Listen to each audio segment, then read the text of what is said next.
안녕하세요. 나는 속 충전되는 성토피아 정광영 리포터입니다. 이번 주 화요일은 정월 대보름이었죠. 한 해 첫 보름이자 보름달이 뜨는 날로 정월 대보름에는 부럼 깨물기, 귀발기 술 마시기, 쥐벌놀이 등 선조님들은 이날을 정말 중요하게 생각하셨다고 합니다. 요즘은 그 의미가 많이 축소되고 집약되어 간단하게만 즐기시는 분들이 많은데, 특히 땅콩이나 호두를 깨물어 먹는 부럼 깨물기는 한 해를 산뜻하게 시작하셔야 하오니 성토피아 가족분들은 정월 대보름을 꼭 챙기셨길 바라는 광포트입니다. 만약 챙기지 못하셨어도 기분 좋은 일들이 많이 생길 거라 믿어 의심치 않습니다. 기원하겠습니다. 정보와 함께하는 기분 좋은 광포트의 위클리 리포, 지금 바로 시작합니다. 이번 주는 임신 전 음주도 태아 발달의 나빠와 트랜스젠더, 7세 이전의 성 정체성 의구심으로 준비해봤습니다. 어떤 이야기가 기다리고 있을지 지금 바로 볼륨을 높여주세요. 임신 전 음주도 태아 발달에 나빠. 임신 전 음주가 태아 발달 이상, 기형, 거대 출산 등의 위험을 높이는 것으로 나타났습니다. 질병관리본부 국립보건연구원의 실험 모델과 임신 코호트를 통해 가임기 여성의 임신 전 음주가 태아에 미치는 영향을 확인한 결과입니다. 국립보건연구원의 동물 모델 연구에 따르면 임신 전 음주는 임신 능력을 감소시키고 산모의 대사기능 이상 유발, 태아 발달 이상과 기형아 및 거대 출산율 증가, 그리고 출생 후 성장 저하 등의 영향을 미칩니다. 임신 중 음주 폐에 대한 연구 및 근거들은 그동안 많았지만 임신 전 음주에 대한 이 같은 실험 연구는 이번이 처음입니다. 국립보건연구원 김원호 박사 연구팀은 5%의 알코올이 든 시기를 임신 전 2주 동안 마우스에 섭취시켰습니다. 그리고 임신을 유도한 다음 태아 발달, 출산, 성장에 이르는 각 단계에서 생체 내 산모와 태아 각 조직들에서의 대사기능 변화를 조사, 분석했습니다. 알코올 적응기 1, 2, 3%의 알코올을 거친 7주령 마우스에 5% 알코올이 든 시기를 2주간 섭취케 한 후 임신을 유도한 결과 임신 능력 22%, 태아 수 11%, 태아 발달 능력은 23% 감소했고 발가락 기형은 1% 증가했습니다. 또 출생 직후 몸무게는 정상군에 비해 1.87배 높았으나 생후 1주, 2주, 3주에서의 몸무게는 크게 감소했습니다. 출생 후 나타나는 거대화와 성장 발달 저하 현상은 임신 중반 이후 산모에서의 알코올 섭취에 따른 공복 혈당 저하와 일치함이 확인됐습니다. 임신 전 음주를 한 산모에서 혈당 분해 능력이 크게 감소돼 있었고 지방간 형성은 증가했으며, 이런 현상이 태아 발달 이상 및 거대화 발달 증가의 주요 원인이라는 점도 확인됐습니다.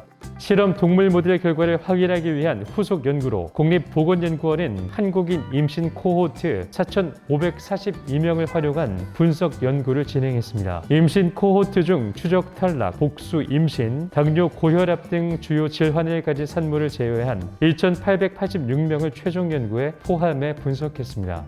임신 전 음주를 전혀 하지 않은 비음주군 561명, 일반 음주군 2,099명, 고위험 음주군 266명, 세 군으로 나누어 분석한 결과 임신 전 고위험 음주군에서 거대화 출산율은 7.5%로 비음주군 2.9%, 일반 음주군 3.2%에 비해 2.5배 이상 높았습니다. 임신 전 고위험 음주와 거대화 출산 간의 다중 로지스틱 회귀 분석 결과에서도 그 위험도가 비음주군에 비해 2.3배 증가했습니다. 이는 동물 모델에서와 같이 임산부에서도 임신 전 고위험 음주가 거대화 출산 위험을 높이는 주요 위험 지표임을 보여주는 결과입니다. 실험 동물 모델 연구 결과는 국제학술지 사이언티픽 리포트에 최근호에 게재됐습니다. 트랜스젠더, 7세 이전의 성 정체성 의구심. 트랜스젠더는 만 7세가 되기 전에 성 정체성에 대해 의문을 갖는다는 연구 결과가 나왔습니다. 미국 시나이 메디컬 센터, 캘리포니아 대학교 등의 공동 연구 결과입니다. 연구팀은 성 전환 수술을 받은 트랜스젠더 210명을 대상으로 생물학적 성에 대해 처음 위화감을 느낀 때가 언제였는지 조사했습니다. 참가자들 가운데 트랜스 여성은 155명, 평균 나이는 41세였습니다. 트랜스 남성은 55명, 평균 나이는 35세였습니다. 전체적으로 백인은 110명, 남녀 불문하고 48%는 불안, 우울 병력이 있었으며 트랜스 여성 중 7%는 HIV 양성이었습니다. 연구팀은 그들 대개가 6살 생일을 지나면 타고난 성에 대해 의문을 갖기 시작한다는 사실을 발견했습니다. 생애 가장 오래된 기억은 트랜스 여성이 빨랐습니다. 트랜스 여성은 평균 4.5세, 트랜스 남성은 4.7세 시절까지를 기억했습니다. 그러나 생물학적 성에 대해 위화감을 느낀 기억은 트랜스 남성이 빨라서 6.2세, 트랜스 여성은 6.7세였습니다. 참가자들은 대개 7살이 되기 전에 젠더에 관한 위화감을 경험했지만 성전환을 결심하기까지는 시간이 걸렸습니다. 호르몬 요법 등 비수술적 성전환을 시작하기까지 트랜스 여성은 평균 22.9년, 트랜스 남성은 평균 27.1년을 치료하지 않은 상태로 살았던 것이죠. 저자 중 한 사람인 모리스 가레시아 박사는 우리 연구를 통해 트랜스젠더 역시 시스젠더, 생물학적 성과 성 정체성이 일치하는 사람만큼 천부적인 것이라는 사실을 알 수 있다면서 트랜스젠더 젊은이들이 불필요한 고통을 겪지 않도록 부모들은 물론 사회 전체가 지지와 지원을 보낼 필요가 있다고 강조했습니다.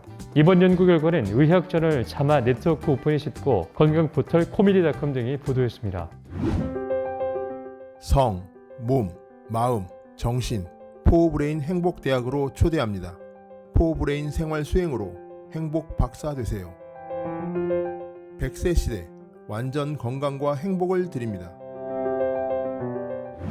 통통 정보통, 중년 남성, 나르시시스트 되기 쉬운 이유. 자기애, 즉 나르시시즘이라는 말은 자신을 사랑하는 사람의 마음을 받아주지 않아서 자기 자신과 사랑에 빠지는 벌을 받은 그리스 신화 속의 나르키소스라는 인물로부터 시작됐습니다. 물론 사람이 자신을 위해 살고 존재하지만 자기만을 위한다면 다른 사람과 함께 하기 어려워지죠. 마치 자신만을 사랑한 나머지 점차 기력과 외모를 잃게 되는 나르키소스처럼 말입니다. 의학적으로 자기애성 성격 장애를 가진 사람은 자신의 중요성에 대하여 고조된 느낌, 감정이입의 부족, 자신의 독특함에 대한 거창한 느낌, 무한한 잠재력에 대한 환상, 숭배받고자 하는 욕구 등을 보입니다. 하지만 그들 내면의 자존감은 사소한 비판에도 손상되기 쉽고 취약합니다. 이러한 장애를 가진 사람은 전 인구의 1에서 6%라고 알려져 있으며 여성보다 남성에서 좀 더 많이 발생합니다. 자기애성 성격 장애 발생에 관한 과학적 연구의 근거는 별로 없습니다. 하지만 어린 시절 동안의 비난, 업신여김, 무시, 방임 등에 대한 두려움, 절망감, 패배감, 의존심 등을 가진 사람들에게서 병이 생기는 것으로 알려져 있습니다. 이러한 사람들은 자기 중요성에 대한 거창한 인식을 가지고 있어 자기 자신을 특별하다고 생각하고 특별한 대우를 받길 기대합니다. 자신에 대한 비판에 잘 대처하지 못합니다. 또 누군가가 자신을 감히 비판한다고 느끼거나 자신의 이미지에 손상을 입혔다고 생각하면 격분하거나 또는 비판이나 공격에 대해 완전히 무관심한 듯이 태도를 보일 수도 있습니다. 이러한 장애를 가진 사람들은 자기만의 방식대로 하기를 원하고 명성과 부를 얻는 것에 대해 야심을 갖고 있는 경우가 흔합니다. 인제대학교 상계백병원 정신건강의학과 김봉석 교수는 자기애성 성격 장애를 가진 사람의 대인관계는 빈약하고 무의식적으로 자신의 목표만을 추구하기 때문에 자신의 목적을 달성하기 위해 타인을 이용하려 한다며 취약한 자존감 때문에 작은 비난이나 지적, 거절에도 자존심의 상처를 심하게 받거나 격노하면서 우울증에 빠지기 쉽다고 말했습니다. 덜 교만하며 주위 사람의 반응에 민감하며 사회적으로 주목받는 모습의 자기애성 성격 장애도 있습니다. 이들은 개인적 우월감에 대한 확신을 내성적 태도, 자기 희생적인 모습, 심지어 겸손한 태도 등으로 위장하기도 합니다. 대인관계 어려움, 직업적 문제, 거절, 상실과 같은 스트레스들은 자기애성 성격장애 환자들이 보인 언행들로 인해 흔히 발생하게 되는 스트레스들이며 이들은 이 스트레스들을 해결할 능력이 거의 없습니다. 김봉석 교수는 자기애성 성격장애 치료는 어렵고 수년간의 집중적인 정신치료를 통해 환자들이 이상적인 환경 안에서 타인과 생각과 감정을 함께하는 방법을 배우고 타인에 대한 공감적인 반응을 발달시켜야 한다며 치료의 어려움을 말했습니다. 증상 완화를 위해 약물 치료를 시행할 수 있으며 불안 증상에는 항불안제, 정신병적 증상에는 항정신병약물, 감정 기복이 특징인 환자들에게서는 리튬, 우울 증상에는 항우울제를 사용할 수 있습니다. 김 교수는 자기애성 성격장애는 만성적이고 치료하기 어려우며 힘과 젊음이 갖고 있는 특성을 가치 있게 여기며 집착하기 때문에 중년의 위기에 특히 취약할 수 있다고 말했습니다. 통통 정보통 2 2021년 성에 대해 밝혀낸 것들. 성은 아직까지도 미지의 영역입니다. 여전히 밝혀지지 않은 것들이 많지만 과학자들은 탐험을 멈추지 않을 것입니다. 2021년엔 성에 관한 연구가 활발히 이루어지고 또 많은 것들이 밝혀진 해였습니다. 올해 가장 흥미로웠던 발견들을 소개합니다. 1. 모든 오르가즘이 좋은 것은 아니다. 오르가즘은 좋은 성관계의 지표가 아닙니다. 연구에 따르면 사람들의 55%는 육체적으로 상해를 입었거나 성적으로 강압적인 상황에서 일어난 오르가즘 등 나쁜 오르가즘을 겪은 적이 있는 것으로 나타났습니다. D. 유년기 트라우마 겪은 성인 성적 만족도 낮다. 유년기에 트라우마를 겪은 사람들은 성인기의 성생활이 덜 만족스러운 경향이 있는 것으로 나타났습니다.